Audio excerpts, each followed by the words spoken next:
Welcome. You're listening to The Best of Investing. I'm your host, Edward Brown. My two co-hosts, Mark Homp and Nam Fon, I think are off today. We're not sure if they're going to come by. If they do, great. If not, I do have a special guest. We are going to be asking a trivia question each commercial break. The theme is miscellaneous trivia. Our phone number is 888-912-1190. Use that number to answer the trivia questions for a 5-pack tanning certificate given away during the show. The certificates are not sponsored by the radio station, but by Tan Bella Tanning Salon with 2 locations in San Francisco and 1 in Marin. Now, today we have a special guest, Stefan Tsvetkov from Realty Quant. And I'm going to read just a little bit about what that is here, because Realty Quant is a company that brings data-driven and quantitative techniques to the real estate industry on a mission to add industry value through education, investment, technology, and analytics. Stefan, welcome to The Best of Investing. Thanks for having me, Edward. Absolutely. Okay. So we're going to get right into the questions that you had sent me ahead of time, these topics. Real estate market valuations. Is the current real estate market overvalued? Right.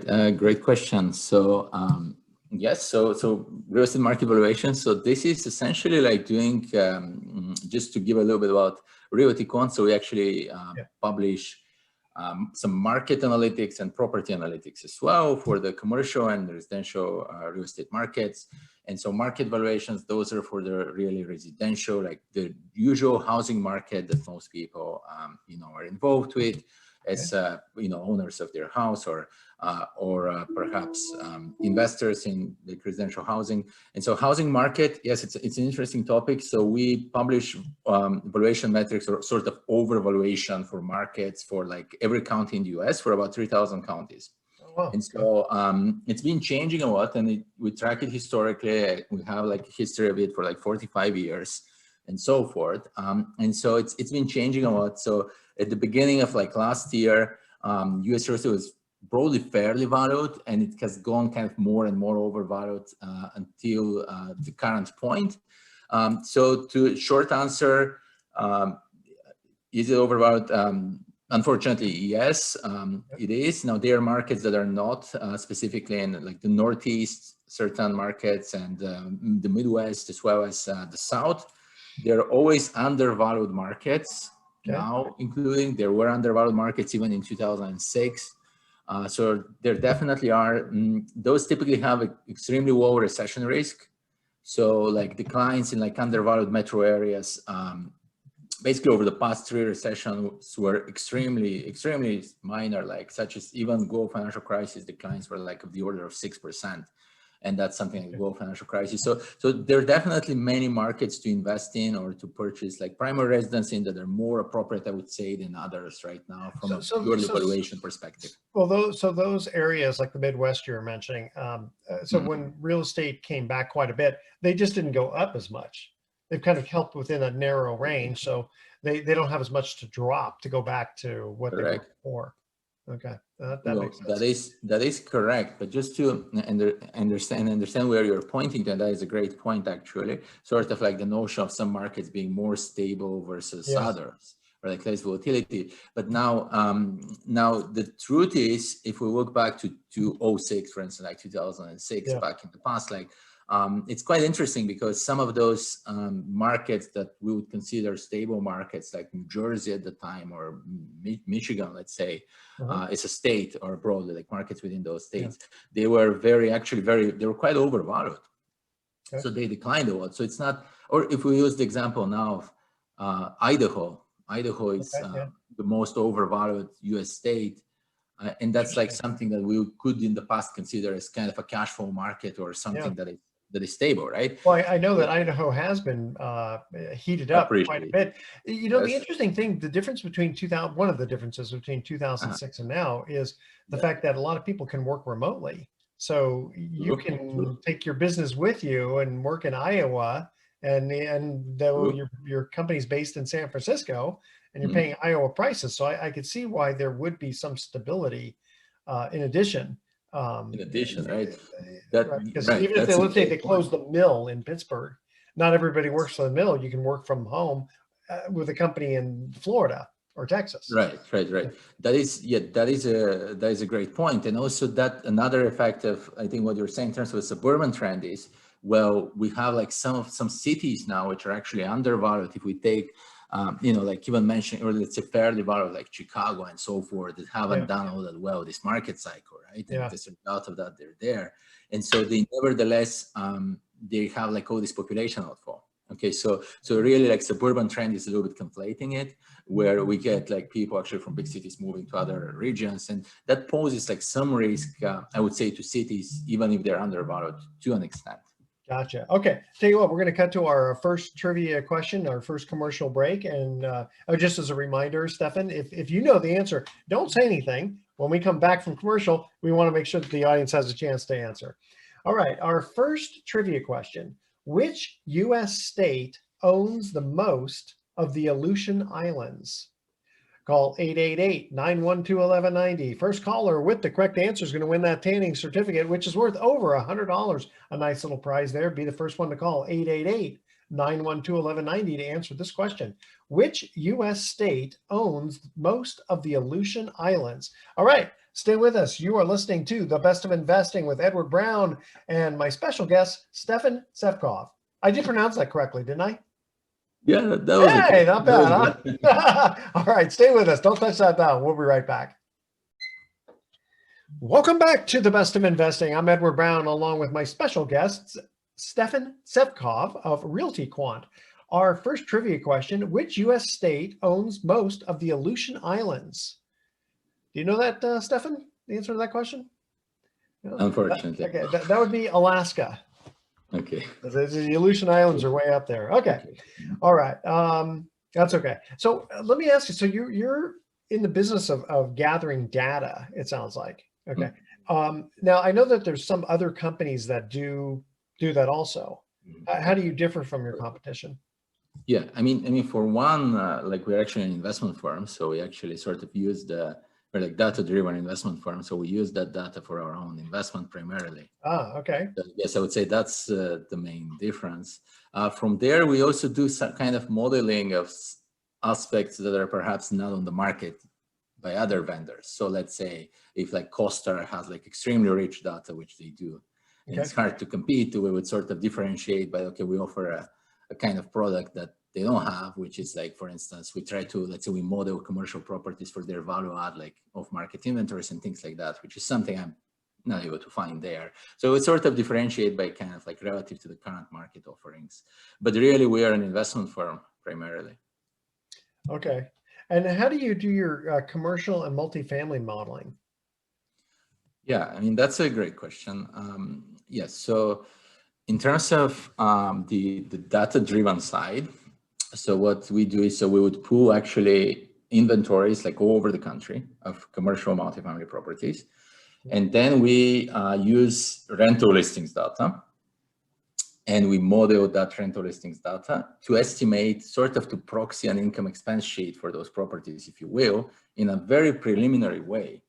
So of course, that's not gonna like take your ultimate decision and so forth, but sort of to point to off-market buildings that actually have potential. Okay. And we would also kind of filter those in markets that meet our criteria in terms of the valuation side as discussed. And that's really kind of proxy because that's really the housing market as discussed previously. So it's not commercial real estate per se, but it is still a good guide for where there's like kind of a bit of an excess to certain markets. And the two tend to correlate relatively high over the long run, even though in the short term they can deviate. And so yeah, so that's kind of the approach. So it's really one of the more, let's say, like more interesting approaches, using rental listings data at scale. So this way we would be able, let's say I did like a webinar, I have like my own like series, and I did a webinar where I was showing, okay, we're modeling 32,000 commercial multifamily properties off market. And so that is really the way, just a more scaled data-driven approach. It's got its challenges, it's got its pluses and minuses that you need to maintain all that and deal with all that. So it's just a different philosophy and different approach to investing. Well, let's get into the nitty gritty. So what is data-driven real estate investing, and what are some common investing practices that are not data-driven? Okay, great question. So data-driven real estate investing, it's a few things. So one is automated underwriting, I think is a big one there. So like having kind of being able to underwrite properties in a relatively automated manner and preliminarily at least is a big component. I mean, what in the residential market has been automated valuation models are another big component. So that helps you kind of discover inefficiencies in the market. Like if you're in more liquid markets and you're running your own automated valuation for housing, you could in theory discover mispriced properties even off the MLS. And I've actually done that myself before. And so that is a kind of like an approach, but really just scaling, kind of like scaling lots of properties and market data to find investment opportunities. That's all that it is. Like I said, in terms of technology, AVM is a big one. Automated underwriting, it's probably gonna like come forward in the future more with some of the development of machine learning, like large language models and so forth. And so, so that's like perhaps going to be like even further. There's aspects of condition scoring to if you want to do like data-driven real estate investing, where you want to be able to score properties. And there are a few different companies that do that. For instance, a company in New York City called Foxy AI, they do like properties condition scoring. So there are those different kind of technology elements to it. On the market side, I would say that data-driven investing is really having kind of complete forecasting for your prices rather than just deciding, you know, like looking at population growth, job growth and all that and figuring out, oh, that's a good market. That sort of does work, but having like a more precise forecasting model of that and having the downside risk side. So that's the one thing that like the thing that I also discussed at the beginning in terms of market overvaluation, this is really downside risk measures. And so it's also an aspect that's kind of risk management and data driven, I would say. So it's really using those data properties, market data, and that. Now, what's not data-driven investing, I would say, it's if you take, for instance, you have your market, you're in Charlotte, North Carolina, you're hyper local, you know, and so forth. It's got a lot of benefits and so forth for sure, but in itself is not data-driven. It's more like, okay, the approach of, you know, going deep into your market and working there. Also picking up Marcus and Millichap reports or other reports in themselves data-driven may not be in how they're derived, is you know, cannot be like perhaps perceived in the same way as if you actually interact with the data yourself or you have somebody on your team who does it, like such as like you're hiring an analyst or something. Well, that's what I was going to ask you is that, you know, how do you automate the human intelligence in real estate investing? Right. I mean, so that's okay. Right. I mean, this is, I know it kind of sounds like a bit like too high of a statement, but it really what it means is, so I mentioned condition scoring is one. So condition scoring is, suppose you want to underwrite commercial properties or residential properties, and you want to underwrite, you have 1,000 of them that you want to look through just to screen even and so forth. And so having an aspect of, so you can run your calculations on that. But if you have an aspect of where you can also read their images and score those images on whichever criteria you have or classify them on whichever criteria you have. So this is, at this point already in 2022, a fairly standard kind of machine learning setup. And so that's where, you know, I would say like automating intelligence in terms of visual intelligence, also textual intelligence, like having your algorithms being able to discern more meaningful information in property descriptions is another one. And then like on the higher level for the future, it's really having, what hasn't happened yet, it's really having full end-to-end automated underwriting where your machine learning algorithms would be able to actually study, let's say you have a private equity firm, study their own data, like so their own way of underwriting, learn from that way of underwriting, and then end-to-end write investment prospectuses and underwrite deals in the same similar fashion. So that's really the concept of it. Okay. Again, we are striving for. So okay, tell you what, we're going to cut to another commercial break. When we come back, I want to ask you about what are the best predictors of a real estate downside. Okay, all right. Here's our second trivia question: what candy does E.T. love? If you remember E.T., the extraterrestrial movie, I think it was 1982, if I'm not mistaken. What was the candy that he liked? All right, that's our trivia question. Call 888-912-1190. First caller with the correct answer wins that tanning certificate, which, by the way, after this movie came out, this candy exploded. And I'll tell you, it was not M&M's. It was originally supposed to be M&M's, but M&M's, Mars or whatever company does that, said, yeah, they didn't want to be associated with it. So I think they lost out on that. All right, trivia question. What candy does E.T. love? 888-912-1190. First caller, what's correct? The correct answer wins the tanning certificate. Stay with us. The Best of Investing. We'll be right back. Welcome back to the Best of Investing. I'm Edward Brown, and my special guest, Stefan Tsvetkov. Stefan, do you know the answer to this question? What candy does E.T. love? Movie E.T. the Extraterrestrial? That's okay. No. Reese's Pieces. Oh, Reese's nice. Pieces. Okay.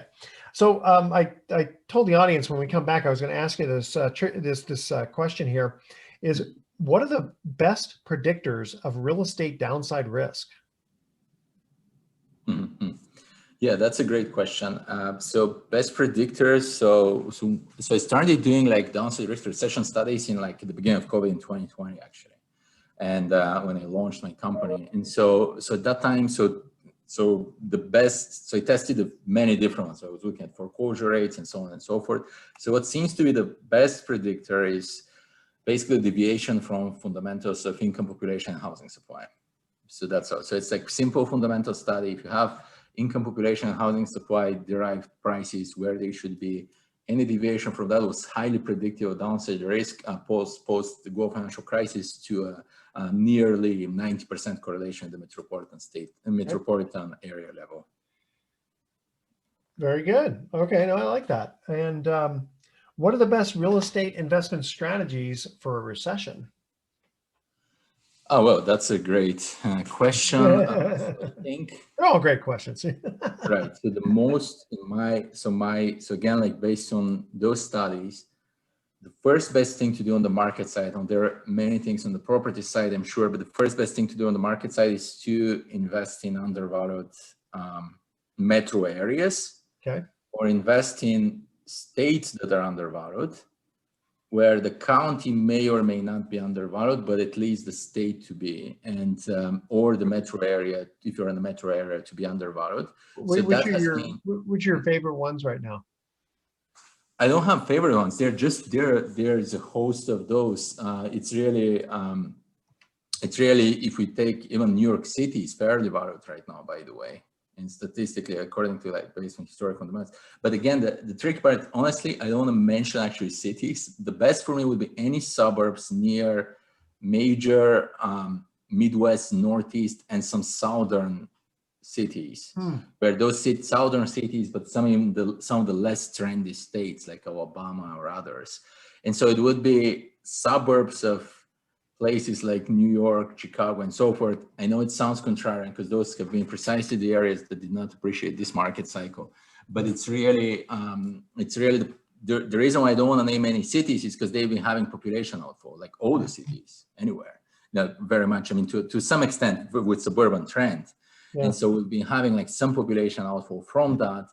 And so I think that poses some risk. Otherwise, I would tell you, in a place like Pittsburgh or others, they could have some, they have like some relatively less recession risk. But yeah, definitely the best recession strategy is investing in metro areas that are undervalued. So that in a mild recession like 1990 had a 1% average decline in prices. In a severe recession like global financial crisis had a 6%. And it's just there are fewer undervalued markets right now. And they used to be more, even in 06 actually, by the way. Wow. And hey, so before I forget, because I just want to let the audience know, how do they get a hold of you if they have questions? Yes, so that's so my website, realtyquant.com. So that's the best way. So they can look up, we have blog articles discussing some of the things I'm speaking about today. We have also like market data, properties data, and so forth. And there's some of our webinar information is there as well. Okay. Yeah, no, I just want to make sure I didn't forget, because the audience may be listening going, no, it sounds like pretty good information. How do I get a hold of this guy if I want more information? Okay, so you'd already covered what are the best real estate investment strategies for a recession, and you wouldn't give us your actual favorite. What's your favorite state right now? If you had to pick one state to invest in. I mean, if I had to pick one state, again, like it's Illinois, New York State, Pennsylvania, Alabama, places like that they're not very exciting. It's just those are the ones where you're going to carry the lesser recession risk at the moment. That's just the reality. But see, that's interesting. You hear about just like California, you hear New York, a lot of people are leaving New York because of the crime. Okay, correct. So that's where you got to be kind of careful, because like New York City specifically has got, even the state to an extent, got like some of the population issues. But that's where I think I want to be careful. So like being certain suburbs close to the cities in those states is definitely the best way. But broadly, as other than the suburban trend and this whole like situation, they're really the places that they're now undervalued, and at least historically, like that's the places that declined very little. Well, you bring up a good example, a good point, because as an example, now you're in New York, I'm here in California, and I would not want to live in San Francisco. Not just because it's a little overvalued, but just because of how the city's run and the homeless, crime, et cetera. So I live about 15, 20 minutes north of San Francisco in a beautiful area. And so, if people were to say, oh, I don't want to live in San Francisco, it's like, yeah, you're right. I wouldn't either. But, where I live is far enough away that I'm not really affected by what goes on in San Francisco.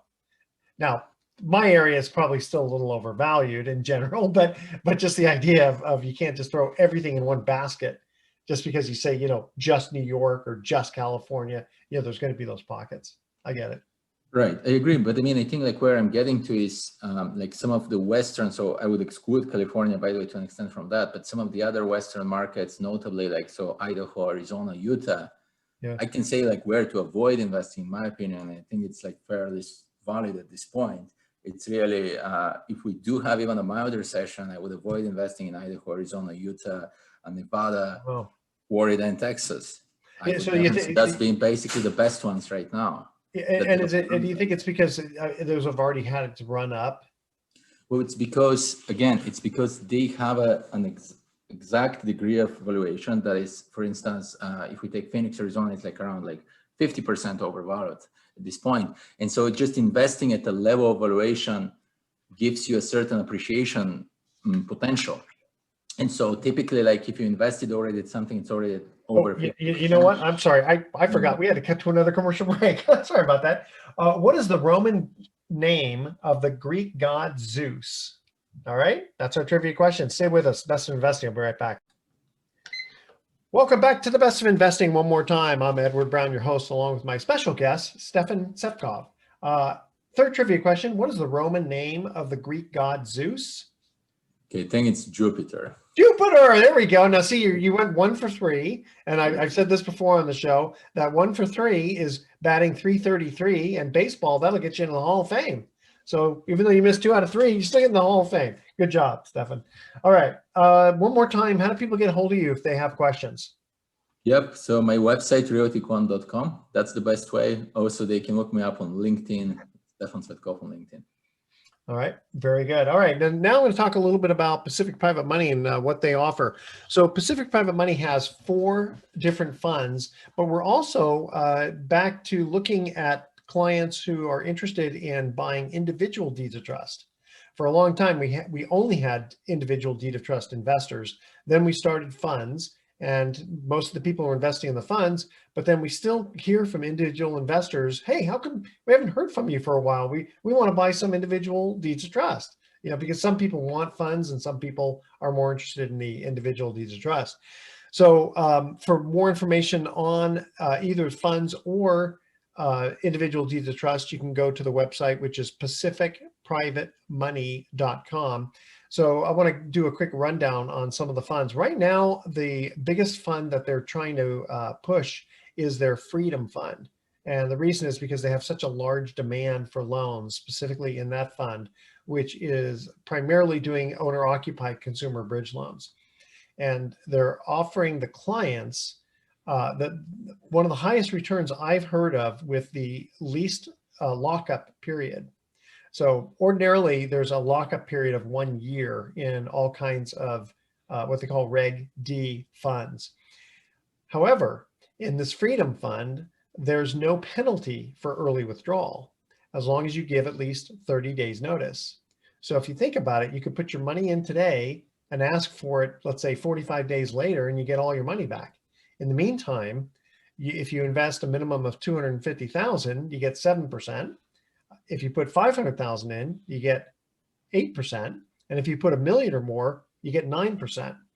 So what a lot of people have been looking at this is very similar to a money market account, except you can't write checks against it.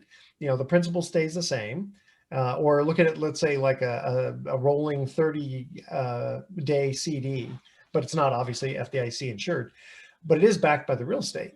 And the reason they can offer liquidity is because every roughly 3 weeks, they are packaging loans and selling them to fairly large institutions, and then they get that money right back.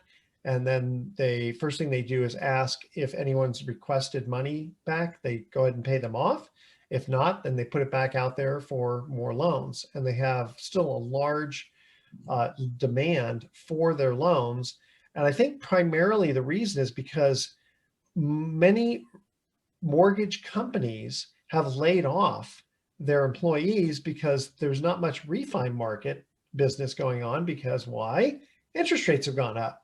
You know, if you're locked in at a 3% rate, why do you need to refinance when interest rates are now at 6%? You know, unless there's some crazy reason. So most lenders are just doing purchases. Well, that is not enough business for a lot of companies, and so they pared down. So what ended up happening was Pacific Private Money ended up becoming a bigger fish in a smaller pond. And so they're still extremely busy, and they can act very, very quickly. And their rates have gone up to their borrowers, obviously, because how can they pay their clients more unless they charge more? So they'll typically charge, 9.5+%, maybe 10% on a first deed of trust with some points. And then there's no prepayment penalty, so the borrower can pay it off at any time. So they're just working off a smaller margin with the investor in order to, keep the lights on and make a good profit. So that's their Freedom Fund, which again, I don't know any investments out there that are paying that high return with very little risk as well as liquidity. And then one of the other funds they have, which I'm one of the managers, is called the Pacific Southwest Note Fund, where we're buying discounted loans. So these are loans that banks and other individuals own that want to offload them. And what do you do if you own a mortgage and you're getting interest income on it and you want to get rid of that mortgage? I mean, you can't go to your stockbroker. You can't sell it that way. You can't go to the bank. They're not going to help you out. You can't go to a pawn shop, right? So there's a market out there for people who want to sell loans that they're getting interest income on, and we buy them at discounts, and we're able to produce a return. In fact, we just increased our interest rate from 7.5% to 8%, also with no lockup and a 30-day notice when people want to exit. So again, think about it. Where can you earn 8% on your money? And that minimum investment's only $50,000. So and primarily the loans are in Texas, but now we're starting to expand a little bit outside of Texas into some of those states that you mentioned, Alabama, and New Jersey, et cetera, where they're, still very, very solid states. And primarily these are loans that pay like clockwork. So for more information on that, it's pacificprivatemoney.com. By the way, both of these funds pay monthly. So you can either get a monthly check or you can reinvest it for a compounded yield, which adds another, quarter to almost 0.5% more. They do have another fund that's called the North Star Fund that is strictly doing construction loans. So there's still a need for it, and that's a California only fund. So they're not doing construction loans outside of California. Primarily, the main manager of that fund is located in Walnut Creek, California, which is in the East Bay. And he knows the Bay Area very well. And so for that construction loan fund, they've been paying anywhere from 8 to 10%, possibly even more, but it's a percentage of profits after the minimum preferred return of 8%. So again, for more information, you can go to pacificprivatemoney.com. You'll see all the funds there. Again, they have their main fund, which is the Pacific Private Money Fund. That one right now is only paying 6% plus a portion of the profits, which adds another roughly 1.25%. So it's really the other funds that seem to be gaining a lot more traction. Go to pacificprivatemoney.com if you like to call them on the telephone, 415-883-2150. And Stefan, when we come back, we're going to have some closing comments. If you can stay with us, great. And we also have our sort of fun puns. We call them thoughts for the day, but they're kind of like dad jokes. So it's always kind of fun to do that. All right, stay with us. You're listening to The Best of Investing. Don't touch that dial. We're going to have some closing comments when we come back. Welcome back to The Best of Investing. Last time for today, I'm Edward Brown, your host, along with my special guest, Stefan Tsvetkov of Realty Quant. My God, I don't have it in front of me. I'm trying to remember. Okay, how did you get involved in Realty Quant? Yeah, I mean, that's a good question. So, I mean, I was in finance before, so I had a career as a financial engineer for about a decade. And so in the past few years, so I switched to real estate investing. Okay. So, I mean, I live in New York, so, so I purchased a few properties in the area and started privately investing. And then I wanted to build this a business and kind of build up some of the data and analytics side. So that's how I got started. Okay, very good. Any last little bit of advice for the listeners? I guess invest in private markets, and not in more so than in public. Just get the skills of being able to invest in private markets. Can be real estate, can be companies, and so forth. Mm-hmm. Yeah, I guess the problem with public companies is if you're invested in public companies, then you're kind of subject to the stock market swings. Yep. It does provide liquidity for the most part, unless it's just thinly traded. But, you could have decent real estate and suddenly, the price drops 10% for no reason, just because there's been more sellers of the stock than buyers. And I don't know how many people like to wake up every day and, have to look in the paper or online to go, did I make money today or did I lose money? I think you always want to make money, even if, maybe it's not, you're giving up maybe some liquidity, as long as it's not a lot. I mean, if you're tied in for 10 years, that's too long. But, how long are most of your loan or most of your deals? How long do they usually go? Usually I tend to lean on the shorter side, usually like 2-3 years. Yeah, exactly. Okay. That's kind of typical, which is smart because, 3 years, it's amazing how fast that goes. Right. Yeah. Just it's sort of like the president. As soon as you get into office, it's year 3 that you actually get to start actually doing something sometimes, it's like they say, what's the job of a congressman? To get reelected. That seems like all they're doing is working on a reelection campaign all the time. Right. All right. Well, Stefan Tsvetkov, thank you again. One more time, give out your information if people want to get a hold of you. Thank you as well. Yeah. So realtyquant.com, that's the best way. Okay. That's REALTYQUANT.com. Yep. Okay. Very good. And now you're on the East Coast, so 3 hours difference. People are going to have to kind of, time it when they're going to get in touch with you. But of course, they can always go to your website. All right. And if you are ready for our thoughts for the day, here we go. Which rock group has 4 guys who can't sing or play instruments? Which rock group has 4 guys who can't sing or play instruments? And the answer is Mount Rushmore. I see a little smile. There we go. I'm looking for that. And why did the Cyclops give up teaching? He only had 1 pupil.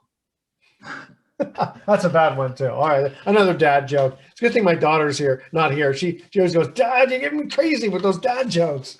All right, audience, tune in next week to The Best of Investing. We're going to be giving away more free prizes for answering trivia questions. Thanks for listening. On behalf of our team, I'm Edward Brown, wishing you the best of investing. So long.